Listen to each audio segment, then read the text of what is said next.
3, 2, 1.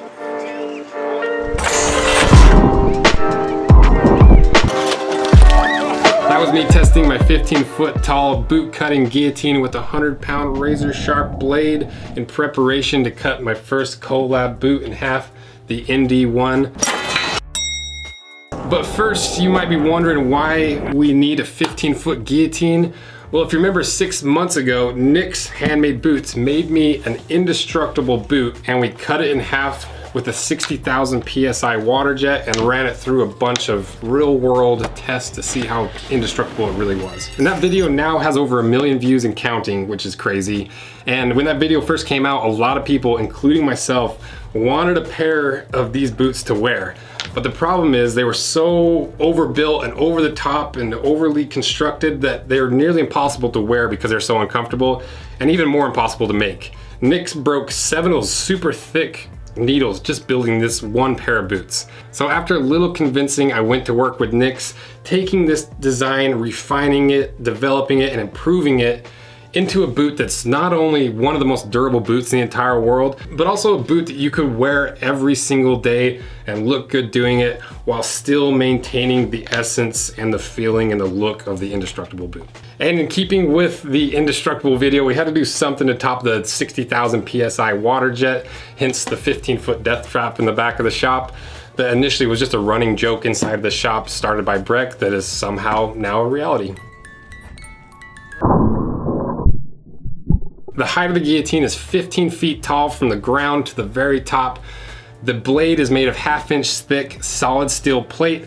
The blade itself weighs 105 pounds. The frame is built from what is now apparently the most expensive material in the world, construction lumber. It has a steel track hidden inside of the wood with PVC lined sliding rails to make sure we get a smooth and efficient slice.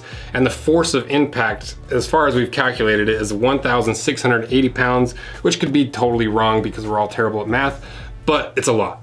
And we named this beautiful death trap Guillotina, or Tina for short. Now let's go over what Tina is up against. This is the first of 500 ND1 boots designed by me and manufactured by Nick's Handmade Boots in Spokane, Washington. I wanted the ND1 to be something that you could use in every facet of your life, whether it was hunting, hiking, construction, manual labor, backyard labor, motorcycle riding, or if you don't have a job or any hobbies that need a boot and you just want a really nice, durable pair of boots to wear casually, that's what I wanted this boot to be. Essentially, I wanted a boot that people would live in. I didn't want a boot that just sat in the closet and people would pull it out 2 or 3 times a year. And a lot of that came down to making a boot that not only looked good new, but that looked even better once it's got some wear and it's beat up and it's got battle scars and there's just a lot of use and wear showing on the boot, and a lot of that came down to the leather choices. So the leather I chose for the majority of this boot is an 8-ounce, which is 3 to 3.5 millimeter thick leather, and it's a rough out finished flesh Chrome XL by Horween out of Chicago, and it's probably my favorite smelling leather in the world, and it's a really nice, supple, durable leather. But being that it's a flesh out leather, which means they flipped the smooth side of the leather to the inside, it has the extra durability, wear resistance, but also that really unique patina texture of a finished flesh leather. I also wanted just a little pop of color, so I chose Nick's new 1964 leather for just the inside lineman patch. And two-tone boots are a little bit of a fashion faux pas to some people, and I get where they're coming from because, you know, sometimes two-tone boots can be really loud and obnoxious and draw a lot of attention to your feet, and some people just don't like that, and I get it. But for me, if I'm gonna buy a pair of premium handmade boots, I want something that looks really cool, catches the eye, but not so overtly loud and flashy that everyone is immediately drawn to your feet. And when designing this boot, I really like the idea of, from the outside, when people are wearing this boot, they just look like a really nice, good looking pair of heavy duty toe cap boots. But if you catch someone mid-stride, you get that little flash of color, but it's not on the outside of the boot, it's only on the inside. And so you only occasionally see it. It's just a little pop of color, it's subtle, and it's reminiscent of kind of a Louboutin style pop of color, just not quite as red and as loud.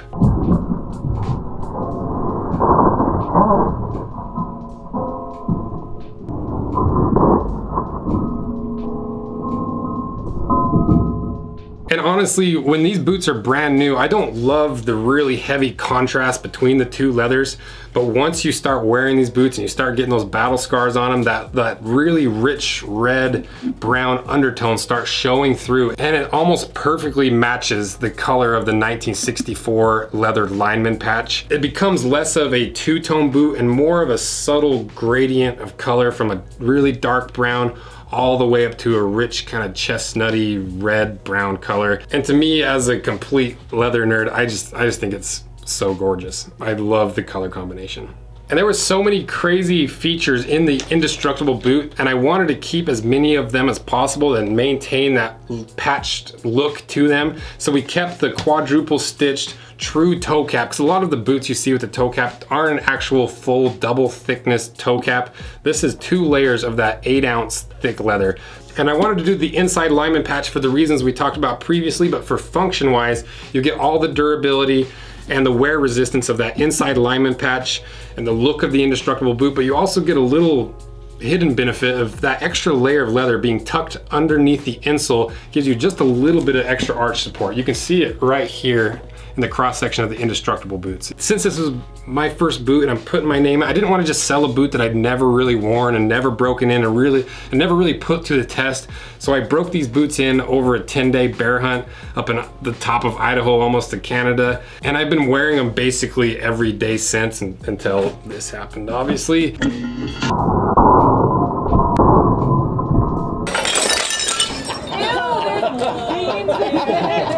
And I know I'm talking about and promoting a product that has my name on it, but the way a well broken in heavy leather handmade boot feels when you put it on is just something you can't get in a cheaper boot. Because cheaper boots, even $300 boots, it's made to be broken in easily, and the result is kind of a loose, floppy, kind of a sloppy fit, versus a boot like this. Once they're broken in, it feels like putting your hand in a well-worn pair of gloves. That's how these boots feel when you slide your foot in there. Your foot almost snaps into place. It just finds its perfect spot that you've created by compressing all those layers of leather.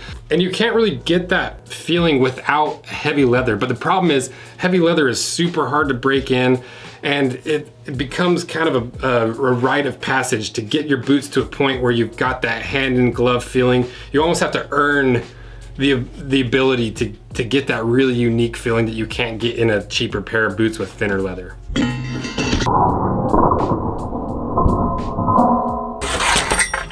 Finally, to the price of the Indy ones. So these are gonna retail for $619.95, which is a very heavy price, but with good reason, because Nix is one of the only companies capable of making 500 pairs of these boots, because most of the mass-produced boot manufacturers have a machine with little clamps that grab the upper leather and pull it around the last, forming the shape of the boot. But the problem is those machines aren't capable of using several layers of really thick leather. It takes a strong, skilled craftsman like the guys at Nix to physically grip that leather, all those layers of leather, with a pair of lasting pliers, pull it around the last, and tack it in place with a nail. And they do that several times all the way around the boot. And there's parts of this boot, like the toe is over a 1/4 inch thick, but right here where the lineman patch meets the heel counter and the upper and the counter, it's like 6 layers thick. The skill and strength of those guys just blows me away. They're the type of guys you want to avoid getting arm wrestling matches with, and I owe them a huge debt of gratitude for taking on 500 pairs of these boots, because these are not easy boots to make. We owe you big time. So that's why these boots are so expensive, and the fact that there's literally 3 times the amount of leather in this boot than most mass-produced boots.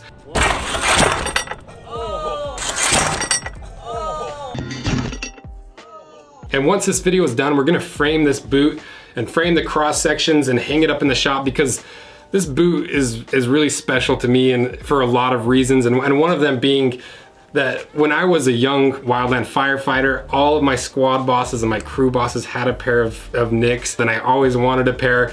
So the fact that I've not only worked with Nix, but designed a pair of Nix boots with Nix is pretty mind-blowing to me and completely inconceivable for the 21-year-old firefighter me. So this video means a lot to me, and it's time to break my heart by cutting these in half with probably the world's first boot cutting guillotine. So let's get to the cutting.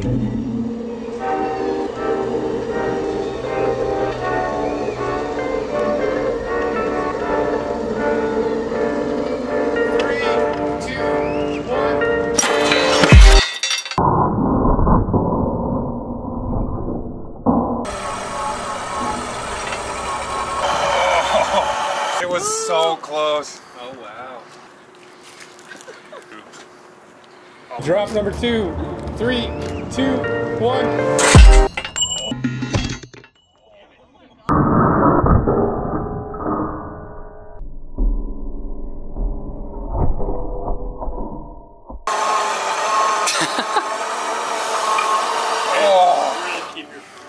That is so close. Yeah, that's one more. I guess we just keep sending her. 3, 2, 1.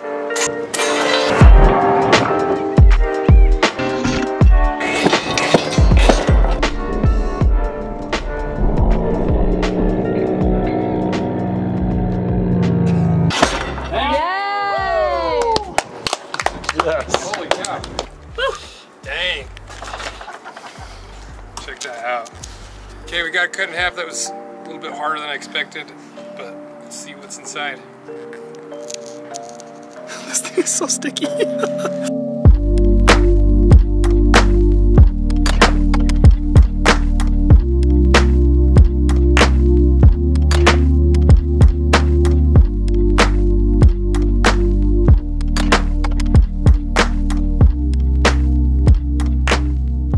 Now you can see why these boots are so durable and so hard to make. You've got those 3 layers of leather at the toe making a 1/4 inch thick. You've got 6 layers of material between you and the ground at any given point. And just look at all that veg tan leather. You can see now what I meant by these boots give you that glove-like feel, because you can see where my toes have compressed that leather to give you those little divots, and you can see on the upper of the leather how it's compressed and molded around my foot. And if you haven't seen the amount of nails holding these boots together along with all the stitching, go watch my dissection of the regular Builder Pro boots, because spoiler alert, there's 80+ nails per boot holding these boots together. There's no cork in here. Part of that's because it's a stitched down construction, but also because cork works great for a casual boot or a dressier boot. What's better than cork? Well, in Nick's opinion, a giant slab of veg tan. And that seems to be Nick's solution to almost everything, is make it out of a veg tan. Because look at the heel counter. That's a giant slab of veg tan leather. The shank is a huge veg tan leather strip. The midsole, the insole, everything that could be made out of veg tan is, because veg tan is durable yet flexible, hard yet compressing and conforming to the weight of your body. It really is. There's a reason that we've used leather for footwear since the dawn of time. I can't help but be excited about these boots because they're just absolutely ridiculous. And I can't wait for you guys to get these boots in your hand and send me photos of how they're breaking in and how they're patinaing. And that's the stuff I love as a leather goods manufacturer, is the longevity and the care and the love people have for durable, long-lasting products. So if you want a pair of the ND ones, we're only doing 500 pairs, so hurry and watch Nick's sizing video and get your order in as soon as you can, because we're gonna deliver them in batches of 100 so we don't completely exhaust all the Nick's employees. And so the sooner you get your order in, the sooner you'll get your boots. If we're already sold out by the time you're watching this, I'm sorry, but I will put the limited edition email list in the description so that you can stay in the loop with future collabs and maybe help me convince Nick's to do an ND2 boot. And I promise I won't send you a bunch of annoying marketing stuff. It's only gonna be the really cool, unique, rare stuff, the cool collabs, because if you couldn't tell, this is the stuff that gets me excited. So thank you guys for watching this and subscribing and being a part of this.